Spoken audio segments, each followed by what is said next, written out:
Guitar World Championships of Oulu, and for the next morning, sometime in March, he was sitting in the antidepressant light of the hotel lobby and plucking guns and roses on his invisible instrument. Breakfast wasn't included here. I paid at reception and got permission to take the toaster with me.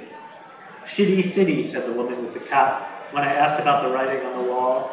Paska Kaupunki means shitty city.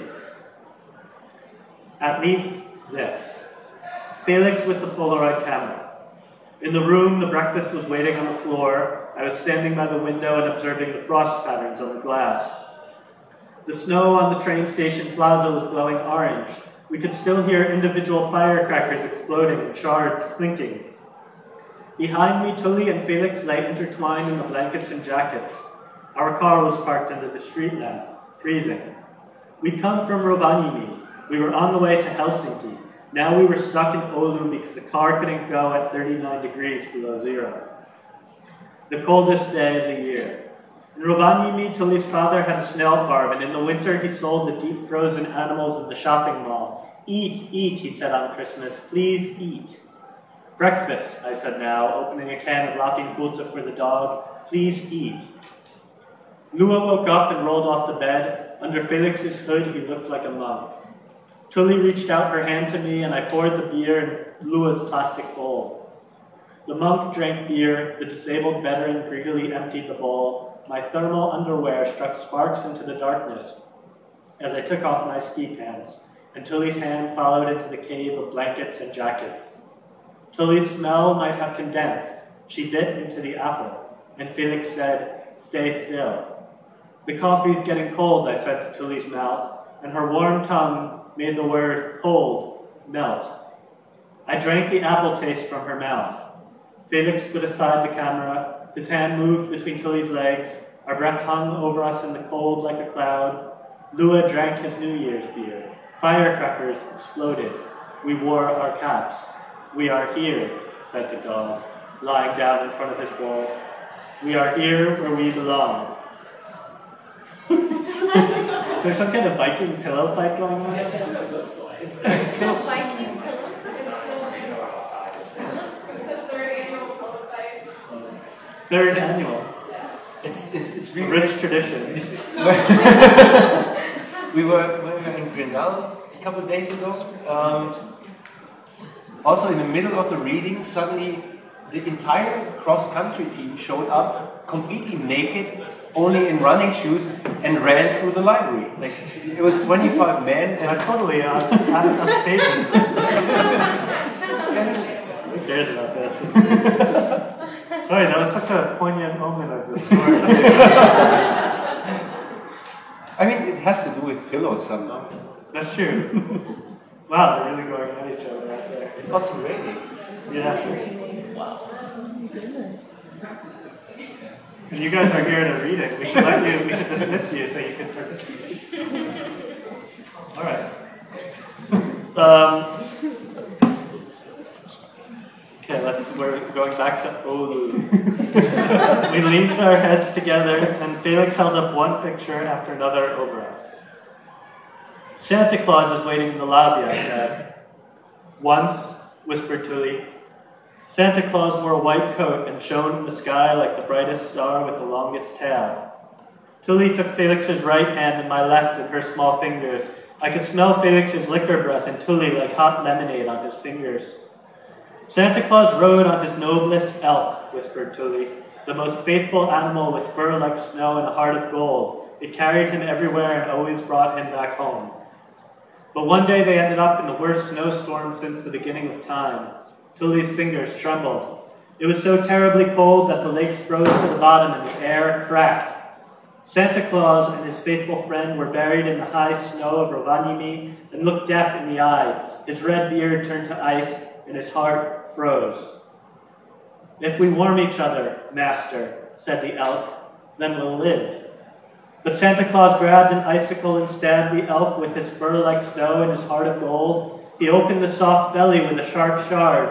He buried himself inside the animal. He soaked his white coat in warm blood. He slept between the stomach and the heart of his faithful friend, and so survived the cold and the storm.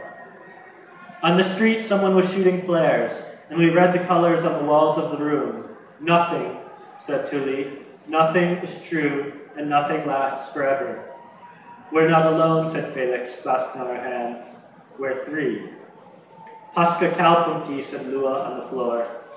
Felix threw aside the blanket and got up. Take me down to the paradise city. The cold crept between our bodies. A good year, said Tully, kissing me on the forehead and Felix on the neck. Happy New Year, you two. My loves, she said.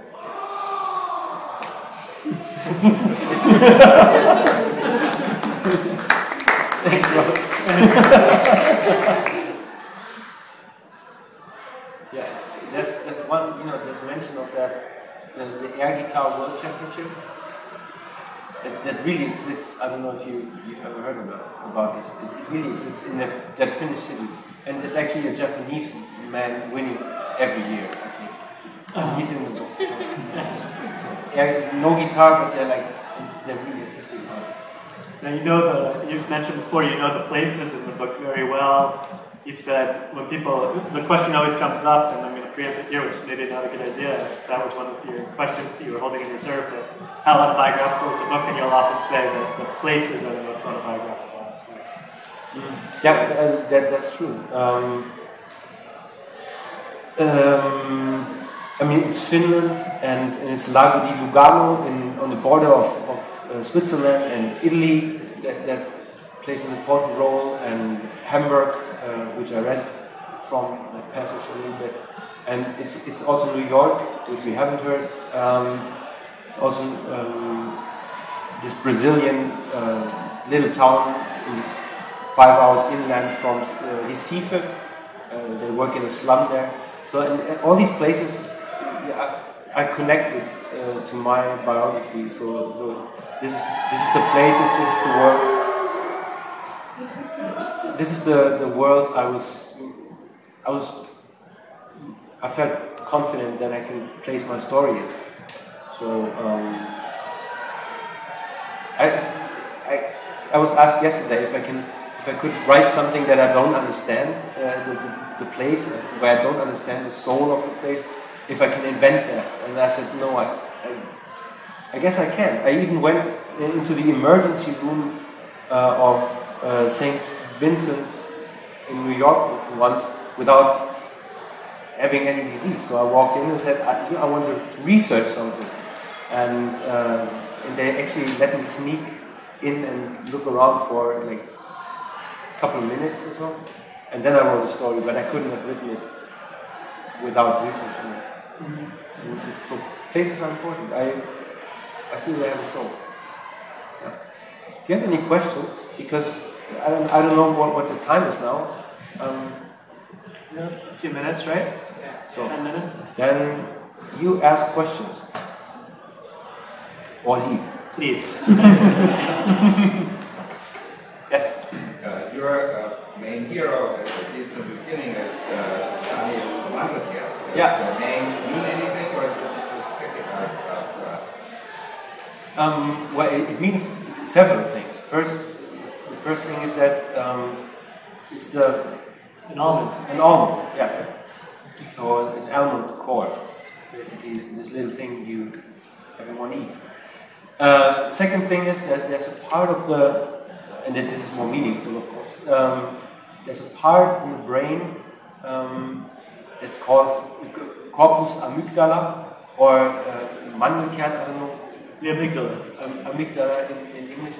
And it's shaped like an almond. It's almond shaped and it's connected or responsible for fear and emotional relations between humans. So I think when was it in the last century they experimented with taking that. They thought it was the reason why people would have epilepsy, and they removed it. And so they found out people who didn't have a Mandelkern, this amygdala, completely lost any sense of fear or were not able to react to other people anymore. They felt completely detached from other people. So that's basically why I chose this name, is also the Jewish aspect of it, because everyone thinks there must be something. It sounds Jewish, and they suspect, and you know, it's there, but it doesn't play a huge role in this book.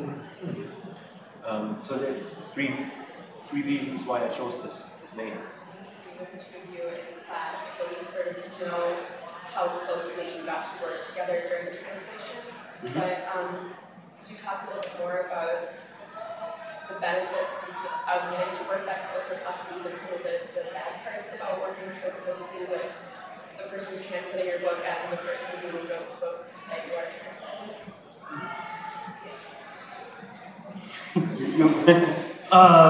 I can't think of any. Totally honestly, I can't think of any negative aspects of it.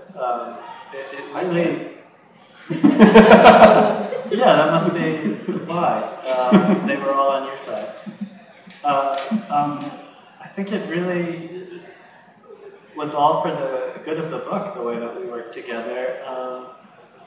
I found with Tomas I could rely on him to give me very detailed input about textual questions I had about the prose and the sentences and the idiom and how strange it might be, how far away from kind of standard German it might be, things like that. I could rely on him for a lot of input, background, to answer very detailed questions and give me a lot of time and attention, but not worry that he was going to try to assume authority over the translation. He was very, I felt like throughout he very much respected the translation as a text that I was mainly responsible for, but that he could influence by giving me a lot of insight into his authorial vision.